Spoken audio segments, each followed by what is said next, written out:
जिस दिन ये गाली कांड हुआ उसके दूसरे दिन से लगातार मैं आप सबको बार बार कह रहा हूं कि ये टूल किट का हिस्सा है।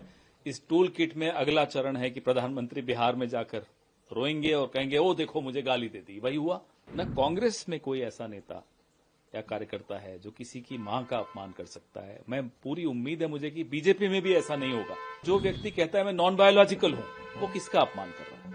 क्या वो अपनी मां का अपमान नहीं कर रहा? इस तरह की भाषा प्रधानमंत्री को अपनी मां के लिए नहीं उपयोग करनी चाहिए। अपने आप को नॉन बायोलॉजिकल कहकर जो अपमान उन्होंने अपनी मां का किया, स्वर्गीय मां का किया, हमें अच्छा नहीं लगा। जहां सभा समाप्त हो गई वहां अपने आप को गाली दिलवा दो, फिर आओ रोने, देखो मुझे गाली दे दी, मुझे गाली दे दी। ये बहुत बार हो चुका है, बार बार नहीं होगा। जिस दिन ये गाली कांड हुआ उसके दूसरे दिन से लगातार मैं आप सबको बार बार कह रहा हूं कि ये टूल किट का हिस्सा है।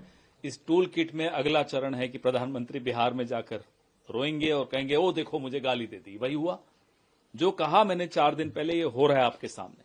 न कांग्रेस में कोई ऐसा नेता या कार्यकर्ता है जो किसी की मां का अपमान कर सकता है। मैं पूरी उम्मीद है मुझे कि बीजेपी में भी ऐसा नहीं होगा।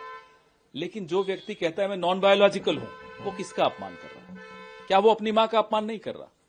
तो इस तरह की भाषा प्रधानमंत्री को अपनी मां के लिए नहीं उपयोग करनी चाहिए। अपने आप को नॉन बायोलॉजिकल कहकर जो अपमान उन्होंने अपनी मां का किया, स्वर्गीय मां का किया, हमें अच्छा नहीं लगा। और अब ये टूल किट चलेगा भी नहीं कि आप किसी से बदमाशी करा दो, हमारे मंच जहां सभा समाप्त हो गई वहां अपने आप को गाली दिलवा दो, फिर आओ रोने, देखो मुझे गाली दे दी, मुझे गाली दे दी। ये बहुत बार हो चुका है, बार बार नहीं होगा।